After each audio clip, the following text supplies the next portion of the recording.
Cuando yo era niño, estaba jugando y me lastimé un dedo.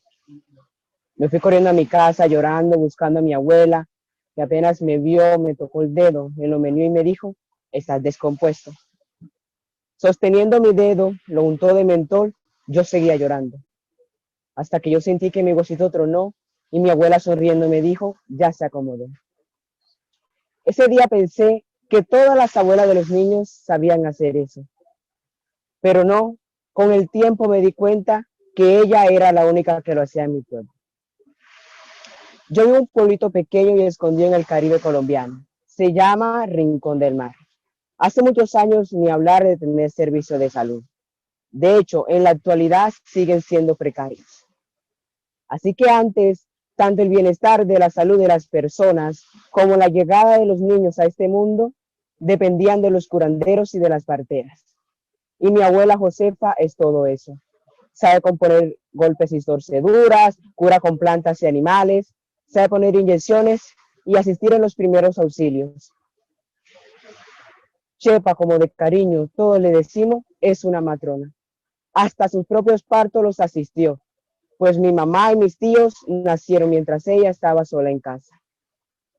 Yo he visto mucho de lo que mi abuela hace, pues ella la buscan para que recomiende baños con hierbas, bebida para cólico gripa o prepare emplasto para golpes o dolencias. Y sobre todo, para que acomode hueso. Pero esto es como lo más simple. También he visto cosas que para mí son asombrosas. Una vez llegaron a buscarla porque a Goyo, que es un vecino mío, lo había picado un gusano pico paloma. Es normal encontrar este animalito en los palos de Zaragoza. En fin, mi abuela fue a ver cómo estaba, porque dicen que cuando una persona le pica este gusano, lo pone muy mal, que no se puede ni parar. Yo me fui a acompañarla como varias veces lo he hecho. Cuando llegamos, vi que Goyo estaba tirado en una silla en forma de cama. Estaba mal, no se podía parar. Tenía mucha fiebre y dolor en el cuerpo. Enseguida mi abuela me mandó a buscar el ron compuesto, que es un alcohol con muchas hierbas, para darle de beber y ponerle en la frente y donde le había picado el gusano. Después pidió que le dieran el gusano, lo partió por la mitad con 2 palos, le sacó la tripa. Esa tripa se la untó en la picadura y dijo que lo dejaran dormir. Nos fuimos y como 1 hora después veo que Goyo entró por mi casa a darle las gracias a mi abuela.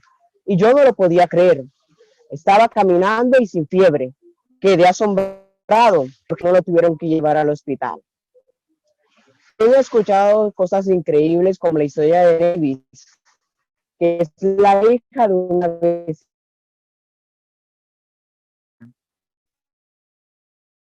que ahora tiene 22 años. Cuentan que Nevis cuando nació Gara, a mi abuela. Pero cuando llegó, ya la niña había nacido y estaba tirada en el suelo. Dicen que mi abuela al verla no se convenció de que la niña estuviera muerta y recordó que su madre le había dicho que cuando un bebé nacía ahogado tenía que coger 2 pollos nacidos del día anterior y colocarlos uno en la boca y el otro por el ano del recién nacido. Y así lo hizo mi abuela. Buscó rápidamente 2 pollos recién nacidos y los colocó uno en la boca y el otro por el ano de la niña. Después le dio un par de palmadas a la niña hasta que escucharon su llanto. Y mi abuela dijo, ya esta niña es mía. Esto es difícil de creer, pero todos en el pueblo dicen que así pasó. A mi prima, por ejemplo, la recibió de pies. Y así me podría acá quedando todo el día contando las hazañas de mi abuela, pero ajá, yo no tuve la suerte de que ella me cogiera, porque mi mamá es una de las primeras mujeres del pueblo que se fueron a parir al hospital y yo nací por cesárea.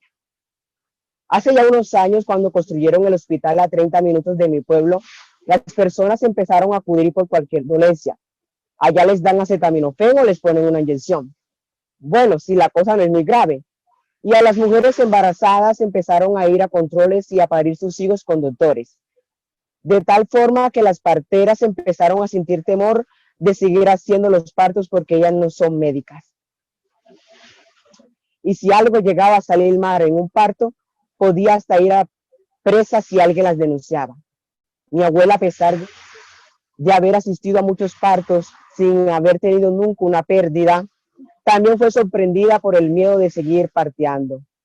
Así empezamos a ver cómo la medicina alopática fue desplazando poco a poco los saberes ancestrales curativos y terapéuticos naturales.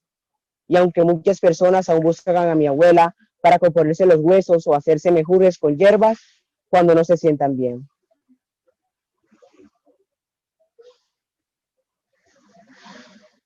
Ya como partera no ejerce su labor, un poco por el temor a no estar estudiada para hacerlo y otro poco porque las mujeres prefieren parir en hospitales, lo que desde mi punto de vista es triste porque la mayoría paren por cesárea.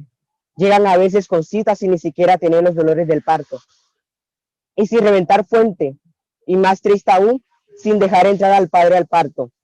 Eso para mí no es natural. Parece que tratan los nacimientos como una enfermedad y no como un acto fisiológico y biológico que realmente es. Entonces yo me pregunto, ¿por qué las mujeres de mi pueblo han cogido miedo de parir con las parteras?